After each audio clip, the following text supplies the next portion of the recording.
Kumviriza mutwihanganire ntitwabatumiye mu kiganiro c'umuziki twabatumiye kumviriza version ya John Ngomirakiza ya Alfred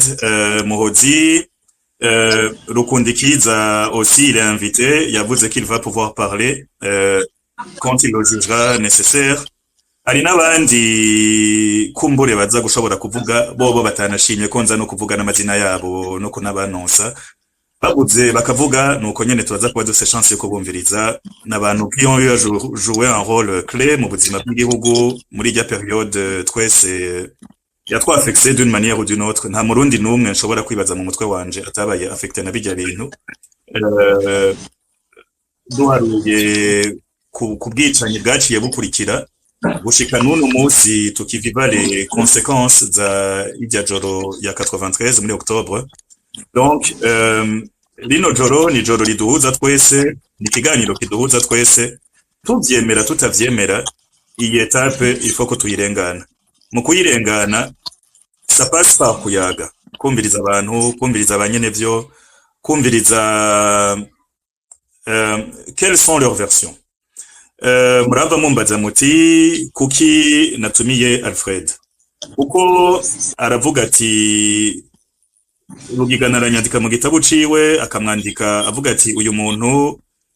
yarankubise amakofi arancira ko amate n'ibiki arankarira cane j'ai les passages du livre si vous voulez ndashobora kuzibashirira ko ngaha en commentaire Alfred nawe akavuga ati je wa bantu siho narindi hama ça fait nka 10 jours numviriza iyi saga iyi ping pong bagira baterana amajambo bamwe bakavuga bati Rugigana yoba yarababaye ko Alfred atamuha ama promotion kuko yari yarigeze kuba chef wiwe mu bintu vya blende bon ntavyo twomenya reka jewe je préfère kumviriza bose kandi tukabumviriza ubwo duhejeje kubumviriza iyo umuntu atatukanye canke atishuranye nabi twe tukazogira icyo tubikuyemo nuko si vous le permettez mu mwanya wo kurondera bose hama cyo ndabashikiriza ikiganiro. Ok, merci beaucoup. Nagira mave mbwira abakoste banje duhave dutangura kwakira abantu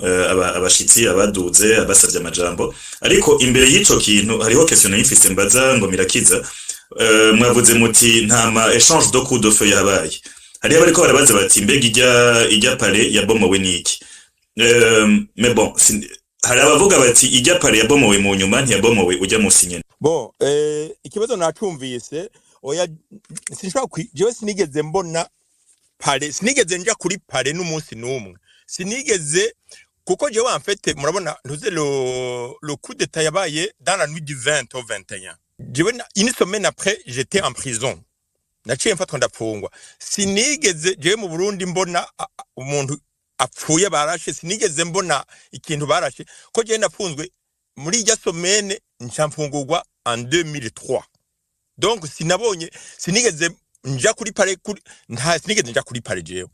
kuko cyo kibazo ureke maje sinacishuye no kuri sinigeze njayo jewe mu gitondo haraje ni camionnette irimo abasoda bambaye impuzu za noze les bérets comment les bérets rouges iyo ntuzi iyo camionnette yarimwo abasoda hanyuma abasoda barabaza twari kumwe n'abasoda bose yagiye kuri nahantu bita imbere ya block 16 barabaza ati Lieutenant Ngomirakiza ari he niho nari ndabanza mera nk'utishura mugabo bakabonwa bandaba ncandegera bati turagukeneye donc ils avaient besoin de moi kubera jewe j'étais officier mécanicien ils m'ont demandé les clés du garage Brutex kuko hariho blende ngo yari yagize panne muri ville ndababwira nti jewe ntuze nta mfunguzo mfise ziri mu ikambi bati tugende bantu hara mu ikambi ndababwira nti mfunguzo zizirana na komanda w'ikambi tuje kuraba komanda w'ikambi nawe yari yitwa Pangras Gwikigomba siho yari ngo bari bamuboshe niko bavuze ngo bari bamuboshe nawe nabonye mugabo hari umusuzi officier yitwa magasinier de chef Charwa no yitwa chef Charwa ncandagenda ndamubaza recre arazimba turagenda dushitse muri ville hajya turagenda tuja muri ville niho turiko turamanuka niho twaca duhura na Rugigana azanye ndadaye amuvanye muri blend sinabaye nkije no kuri Brutex naciye ngarukira mu nzira duca turakurikira duca tuja kuri imbere ya Kamuha niho yamururukirije muri iyo blende abasoda bisi yose n'abavuye za Mwara bavuye he abasoda bari buzuye ahantu hose hari abasoda buzuye umusozi hanyuma ntuze ndadaye amukura muri iyo blende baramukurayo naravuze ikintu ndi yari yambaye ishati yera ntuze ariko arapresenta igitabo yarabihakanye navyo nyene muze mu bibazo umuntu abantu baracariho bose je narabajije bose barabibonye ko yari yambaye ishati yera bamwambitse ishati yera kuko ivyo nta kuntu ntobibona byaraboneka none ntivyaboneka ariko agomba kubihakana kuko kumbere yibaza ati ni Elema yo mujena mugabo yari yambaye ishati yera igituma bayimwambitse murabibabaza abari babijejwe mugabo je ivyo narayibonye sinzi igituma babikoze rero urumva ivyo byo kuva ngo pare yarashwe nande ngo yarashwe niki ntavyo nzi ngira bara niba bagomba kwerekana peut ko bakoze bakarasara imibire c'est possible ndasimbona igituma bo barashemire warasamira uzirondera kwiki oya ntabyo ivyo kurasa byari bikenewe hari hakenewe gusa yuko bokingira umukuru w'igihugu kuko en fait nsubiye inyuma gatonya murabona umukuru w'igihugu yarapfuye afira mu ikambi hari abantu numva batangara bakavuga ngo umukuru w'igihugu yatowe democratiquement ibiki nivyo yatowe democratiquement kandi nkuko babivuze yari umukuru w'igihugu w'abantu twese abarundi twese ariko la campagne électorale kuva muri Norande yabaye nabi cyane hariho tension y'igitangaza hariho tension vraiment nimba abantu babyibuka hariho ukuntu bashamiranye bavuga bamwe bavuga ngo imporo n'abandi ngo binyamwanira nta kampanye yabaye nziza wovuga ngo umukuru w'igihugu yatowe abantu bamerewe neza bose cyane cyane kubyekeye ivy'igisoda ujya mukuru w'igihugu twari twaronse nabo nyene muri rangaje ntiyavyorosha cyane kuko yari ashitse imbere y'abasoda yavuga ibintu biteye ubwoba akababwira ko atari bonyene bazi kurasa ko bazobaka izo nkoho ko bazobaka amatongo donc abasoda rero nabo nuko mutabizi abajya abasoda mubona bato canke n'abajya basuza officier sabantu baza mu gisoda ngo baje gukingira inzego baza kugira ngo bashobore kwigisha barumuna babo bashobore kubaho kuko famille zimwe zarakura umwana mu ishuri ngo agende mu gisoda yigisha barumuna babo bari abantu baje kurondera akazi sabantu bari baje ngo baje gukingira inzego z'Uburundi canke no bari abantu bakenewe bafasha abo biga abo bivukana mugihe rero abo bantu ubateye ubwoba nabo batagira n'amashuri akwiye jewe ntacyo ntangaza ivyashitse nukuri ntivyantangaje kandi sinibaza ko bari bakeneye umuntu abakomanda gose canke abayigisha ivyo bokora bibi kuko bari bafise ubwoba hariho ubwoba mwese murabizi nta bintu ndiko ndababesha nukuri hariho ubwoba ikintu cari gukiza igihugu cari kumenya yuko ubwo bwoba buhari umukuru w'igihugu akamuproteja bakabanza bakagira dorordre kandi bakareka erega bo barugigana ndababwire n'abandi bose erega nabo bari mu bantu bateye ingorane none ko batanguye kugarariza igisoda none igisoda ko cari cubatse ukuntu hariho umuntu umuchef d'état major yari yubashwe ari umuntu yatanga amategeko abantu bakayakurikiza abo nabo babonye nkuze ndadayaje bagaca batangura kugumuka bakavuga ngo vyahi ivyo wanyu vyaheze ndacu mugimaze yavuga ntibamwumvire bakaja kumvira abatabishoboye none wagira vyoca bigenda gute urumva batanguye kugumuka buno nyene batanguye kugumuka batangura urumva nayo igisoda ni ikintu cubatse ukuntu kitabayemwo ukubaha kitabayemwo irarshi biba bipfuye nta kintu gishoboka nukuri ivyabaye birafise insiguro nta kampanye nziza yabaye kandi uwo mukuru w'igihugu ntiyafise imvugo nziza yotuma abantu bashira umutima mu nda abasoda nabo baragize ubwoba kubagira bakore mu kazi babaka amatongo ivyo byariho mwese mwaravyumvise kandi abo nabo wumva abo bantu bava mu zindi ntara bari bavyivugira bakavuga bati oya urya nta mateka asubira kumpa jewe nzokora ivyo niyumvira kuko turabizi neza ni haba kudeta ko ari azoba ari baragararije vraiment baragararije en fait igisoda bacu bagihindura bakigira ukundi bagishiramwo nkuko bahejeje kubivuga abantu badafise même mise sur l'armée abantu badafise ubushobozi ubumenyi bukwiye kugira abasoda babubahe babandanye bakora akazi nk'uko akakorwa rero nuko vyagenze habaye désobéissance haba ibintu byo kwerekana ngo ibintu vyahindutse ngo ntaco mugifite muvuga voilà bica bigenda uko rero ntuze ariko rero ikintu kibabaje muri ivyo vyose nuko nk'uyu yanditse igitabo agomba gutira des conclusions actives akavuga yuko ngo uko abibona wewe ngo umukuru w'igihugu yishwe n'akagwi k'abasirikare b'intagondwa bo mu ntara ya Bururi iyo conclusion je n'umucamanza hariho abantu b'abacamanza b'abanyamahanga babaki nibo bogira ama conclusion bagize des enquêtes bakaraba ko koko eske none ugira ngo iyo phase yo kwica president niyo yonyine umuntu yoraba oya iyo ni phase muzindi hariho phase ya les concepteurs les planificateurs ahantu abantu bagiriye inama ni hehe ko atahombana muri ico gitabo yanditse mbe ko mbona hari abandi kanka barukindikiza bakavuga ibintu numva bitomoye akavuga ati harashobora kuba harimwo no kuboko kw'abari mu mugambo wa president Ndadaye harashobora kubamwo n'abanyarwanda harashobora kubamwo n'abanyamahanga je ndavyumva none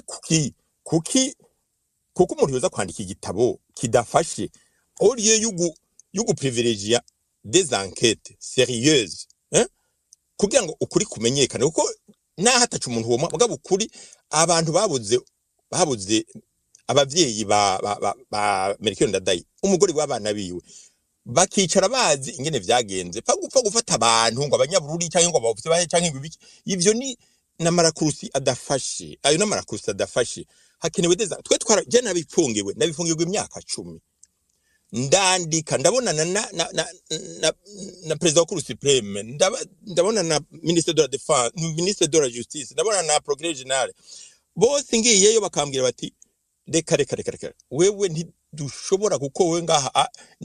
wewe uri boke misere uzovayo bakurekuye bonyene babishatse nagumye hajya ndicara imyaka 10 irahera navuye haje imyaka 10 kandi abo bantu bose bazi yuko ngo je natorotse bazi ko ntapfunzwe bazi ko ntarekuwe ahantu uzi witwa Nyandwi yaraje ngaha muri ambassade ari yugarana araza andugikira ntuzeye mandadare imwe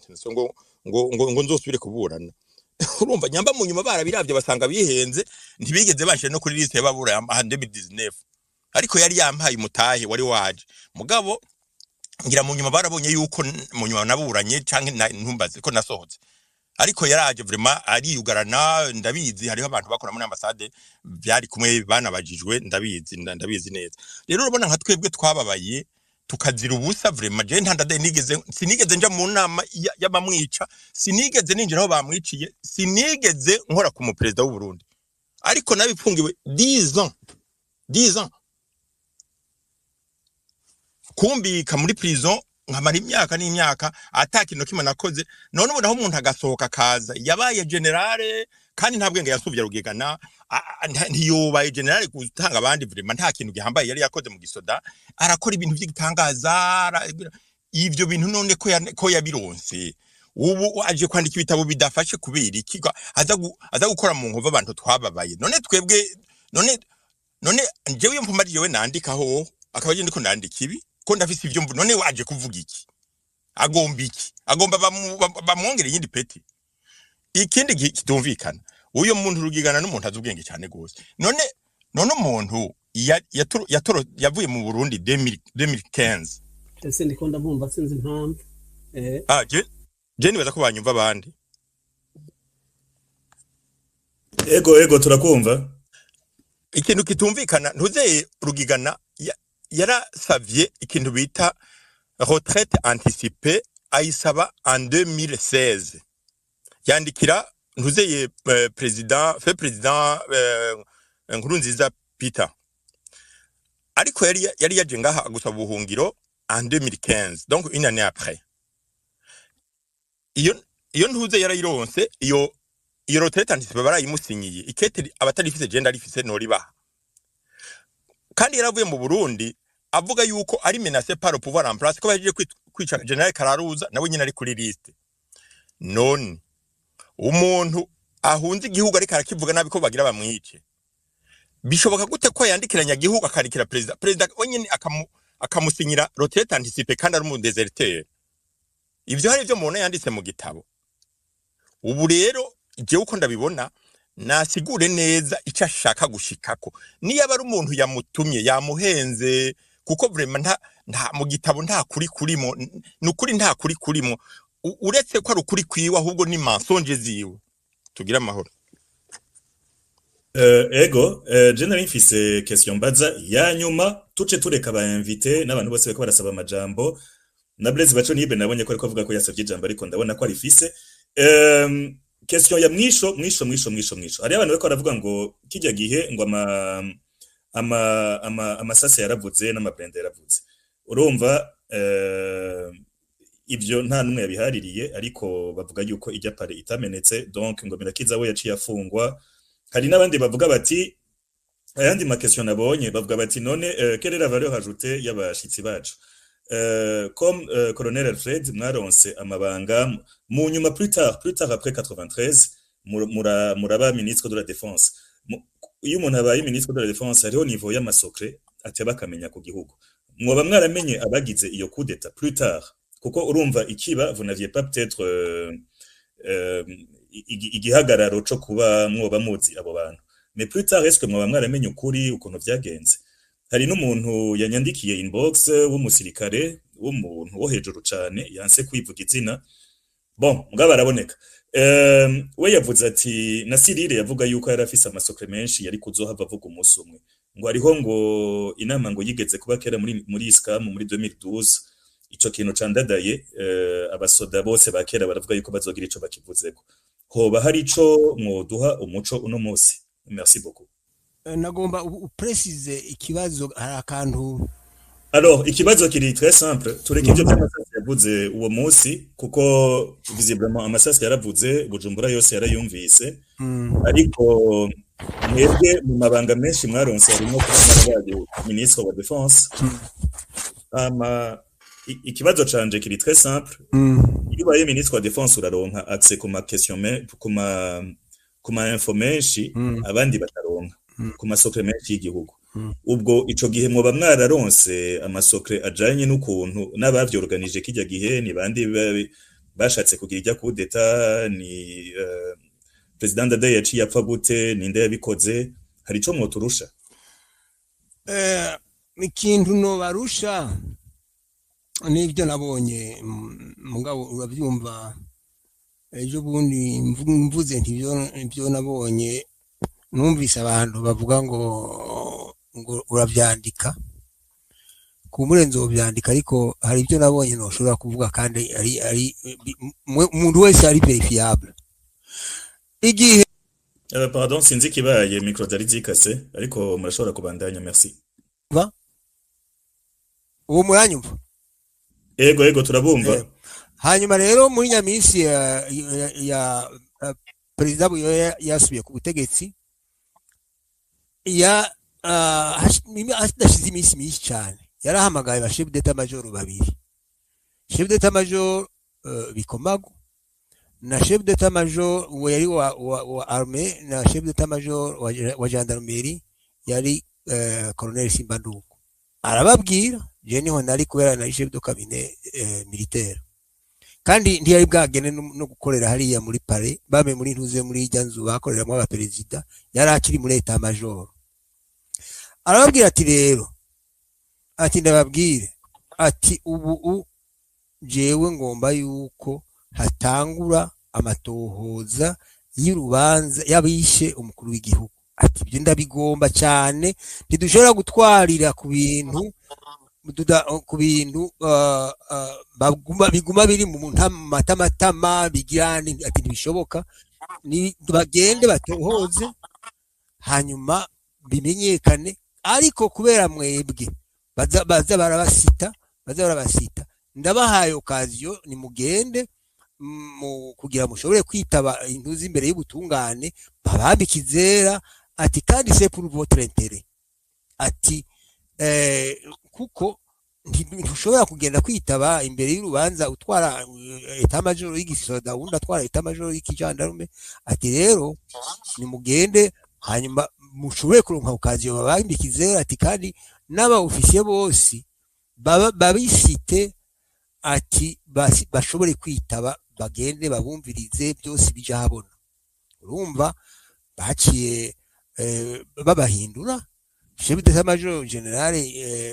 Bikomagu baramuhindura asubirwa na colonel Vincent Niyungeko ntuzeye colonel Simba Nduku asubirwa na Mukorako colonel Mukorako urumva acara bahindura abo baca baragenda baritaba imanza baragenda baraburana abitaba bamasukomo amasura baritaba amasura ibyo no bivuga gutyo ariko urubanza rwaraciwe muri 1999 nyene urubanza rwaraciwe ababikisize izera barabikwizera abapfunzwe barapfungwa hari nabari baciriwe urubanza rwo gupfa abo nyene banize umukuru w'igihugu baraciriwe urubanza rwo gupfa menga bashika bangahe ibyo urubanza mu ntiyo ruraba hanyuma rero uruvuga uti waramenye nabimenye nkuko namwe mubizi mushobora kubisoma izo manza turabimenye gutyo kuko jewe sinigeze na rimwe nitaba muri mwe n'ibyo by'amasura canke bikije je n'étais pas cité je nta na rimwe bashiramwe muri ibyo nta hantu na hamwe ubona bamvuga ari bigitangura ari hagati ari mu rugo rubanza ari muri bya bindi bya komisiyo ya ntuze ya Nations Unies nta hantu rimwe bigeze bampamagara muri ibyo bintu kandi muri nkuko nabikubwiye kare mu bihumbi 2000 naciye ngenda mu Bushinwa njamarayo imyaka 8 cyangenda muri Australia no gushika ubu urumva rero ibi byo urubanza rwa kabiri gwejo bundi bagiye kurondera wa wundi yica president nyene ngo abagirire liste kandi nibyo birateye isoni niwe yabagiriye liste umuntu yanize president uze baramuhamagara batugirira liste yabo ubona yuko n'abahana amapete atariyo twebwe akatwita ngo twari colonel nyagihe twari major akagira signature tari gwacu akaduha amasirino akagira nde ibyo bamubwiye nyene sinzi nuko akiriho kuko benshi barabishe muri abo bantu banize president nkuko rero nico gituma nakubwira ndi abantu bishe president baragoye kumenya kuko ngo rubanza nkuko nduze yabivuze ngaha hamwe nakwereka ku page y'ijana na 18 ntiba bigomba yuko ugo rubanza ruba bagomba kugo rubanza rutaba ntibagomba ukuri bagomba yuko ikintu cyose bagize baca barukoresha kugira ngo bagire ibyo bagomba ntibagomba ko ukuri kumenyekana iyo bagomba ko ukuri kumenyekana yego rero data wanje ubu nguyu rukindikiza pardon navugwe nguyu rugigana avuze ibindi bishasha aremanze yuko ariwe arabaze y'urupfu rwa president aremanze biki aratubesheye ego ngo rero ugasanga bagomba ukuri niba hero ubu rero bagira urubanza rwa gatatu kuko urubanza rwa kabiri nubu twari twaragize ntuzeye urubanza rwa kabiri twebwe baratwangiye kuburana twende twaburanye twebwe twabaye site n'umuntu ari condamné à mort hanyuma kuko nyagiheho biraboneka birazwi yuko bagomba president buyoya kugira ngo atangura avemwo mugabo Imana yaramuhamagaye ibyo aho ho ni mu nzira ya twese hanyuma rero nicyo nagomba kuvuga ubwo rubanza ntibagomba kurucika abantu bafise bashobora guhamagara aba specialiste bo kwisi yose bakaza kubera butabara bakaba bashobora guhamagara abantu b'abakriminologe bo kwisi yose bakaza kumviriza ko abantu bariho bamunize bakaba hariho abantu bandi baisite ntibabigomba bitaye ko bagitangura gufata abantu itariki 23 z'ukwezi kw'icumi gushikaho bafashe n'uyu nuzeye uyu muri lieutenant uze ngo Mirakiza baciye bahagarika babwira ntuze bari bwegure niwe yari colonel bari bwegure mubwire bati ntusubire abibwiwa n'umu procureur yitwa Majanyuma ati ubwo rubanza babe ibyo hagarika ntusubire gufata abantu hagarika wewe depanda kuri ntuzeye kubera ntuzeye auditeur militaire adepanda kuri parquet ati ndaguhaye ordre ntusubire ibyo bihagarike kuva ico mankete yaciye hagarara asubira gutangura ejya komisiyo ya ONU ije hanyuma mu nyuma hasubiye yandi ma komisiyo araza aho buyo yarekuriye yuko ayo manuzeye agira kuri ri bantunganya nta na rimwe bagomba kugura urubanza ruhaba kuko iyo babigomba bari kugira mankete mugabo yarasabye mu gitabo ciwe yuko ari tukundi hanyuma rero mugabo ubwo rubanza urabyumva naho barusubiye 2018 naho nyene urumva abantu ntibaburanye abapfuka ntibaserutse abantu barapfunzwe bamwe mbere hari n'abaciwe urubanza ariko ubu bacitemberera